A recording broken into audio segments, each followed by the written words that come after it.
할렐루야, 새날이 밝았습니다. 오늘 하루도 하나님의 은혜가 충만한 하루가 되시기를 바랍니다. 오늘은 시편 79편 1절로 13절의 본문의 말씀을 가지고 하나님의 영광을 가리지 말자라는 주제로 묵상을 나누어 봅니다.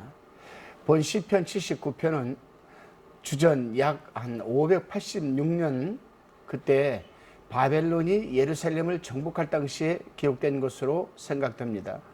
당시의 백성들이 얼마나 공포와 절망 그리고 혼란에 빠져 있었다는 것을 우리는 짐작할 수가 있습니다.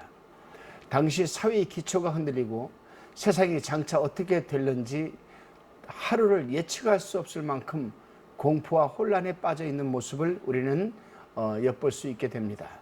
이제 본문 1절로 4절까지의 묵상을 한번 나누어 봅니다. 이 본문 1절에서 4절을 보게 되면 당시의 형편이 잘 반영되어 있습니다. 이방인들이 침입하였고 또 그들이 성전을 파괴하고 예루살렘 성을 짓밟았습니다. 하나님의 백성이라 불리었던 이스라엘 백성들은 수많은 사람들이 죽임을 당했습니다. 그렇게 되다 보니 그들의 적들은 이를 저주하고 조롱거리가 되었다라고 탄식적인 기도를 지금 하고 있습니다. 그렇습니다, 여러분. 우리는 이러한 역사적인 사실을 통하여 깨닫게 되는 것은 하나님의 백성이 배도하였을 때에는 철저히 그들이 대적자들에 의해서 파괴될 수도 있다는 경고 메시지를 받는다는 겁니다.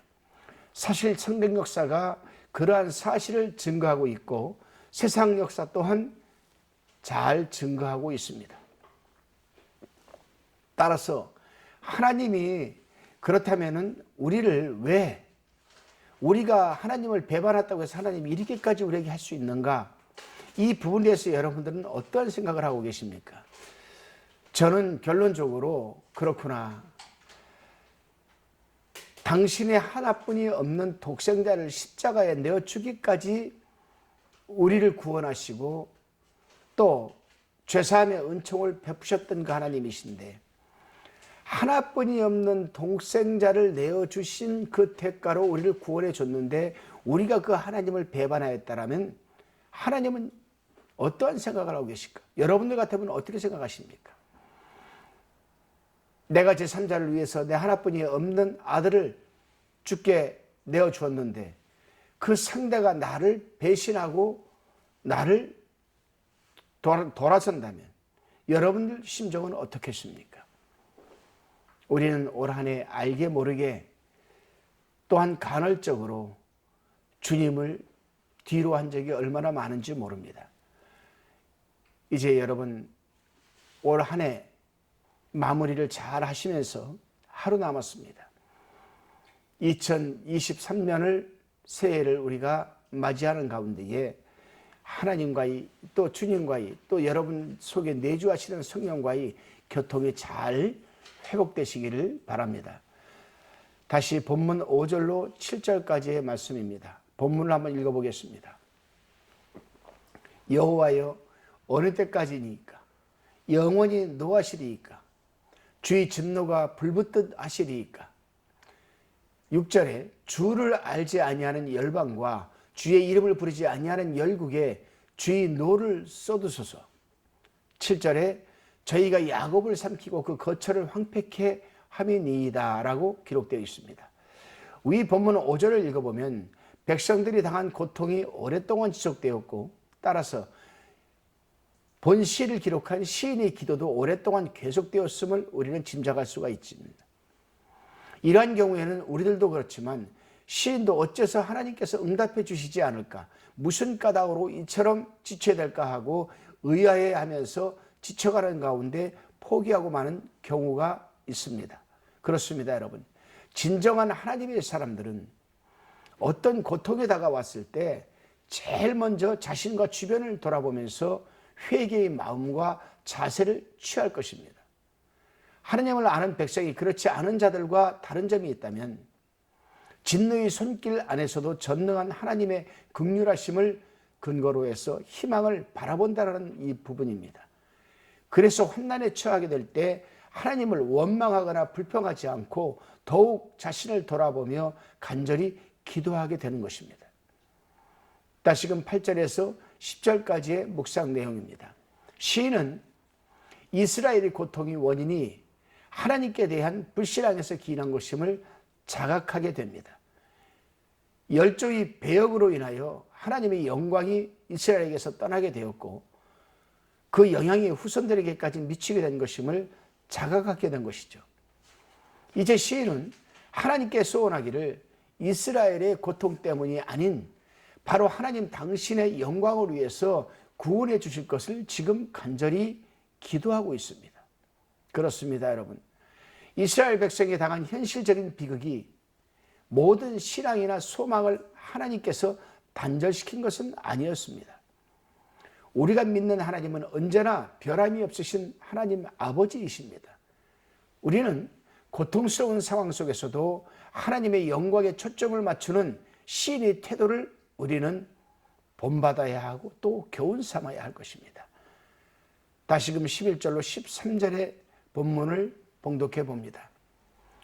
11절에 갇힌 자의 탄식으로 주의 앞에 이르게 하시며 죽이기로 정한 자의 주의 크신 능력을 따라 보존하소서. 12절 주여 우리 이웃이 주를 회방한 그 회방을 저희 품에 7배나 갚으소서. 13절에 그리하면 주의 백성 곧 주의 기르시는 양된 우리는 영원히 주께 감사하며 주의 영예를 대대로 전하리이다. 아멘. 이렇게 기록하고 있습니다. 시인은 하나님의 영광을 위해서라도 당신의 백성을 구원해달라는 겁니다. 사실 시인이 하나님께 간구하는 성전의 회복이나 민족의 구원도 바로 하나님의 영광을 위한 것입니다. 그러하기에 어떠한 환경 속에서도 하나님은 당신을 의지하는 자를 능히 도와주실 것으로 믿고 지금 간구하고 있는 것입니다. 그렇습니다. 하나님의 사람들은 언제나 하나님의 신실하심을 우리는 기억해야만 합니다. 하나님은 어제나 오늘이나 변함이 없으십니다. 우리가 죄를 짓든 안 짓든 하나님은 변함이 없으십니다. 어떤 변함이 없는 겁니까? 우리를 사랑하는 변함입니다. 우리를 사랑하는 그 사랑은 어제나 오늘이나 동일토록 변함이 없으십니다. 그렇습니다, 여러분. 그렇기 때문에 우리는 우리 환경이 참으로 비관적인 상황일지라도 과거에 행하신 또 지금 우리를 사랑하고 계신 그 하나님의 은혜와 사랑과 구원 역사를 우리는 상고하면서 굳건한 믿음으로 우리는 이겨내야 할 것입니다. 물론 우리가 받는 고통이 다 우리의 죄로 인해서 오는 것은 아닙니다.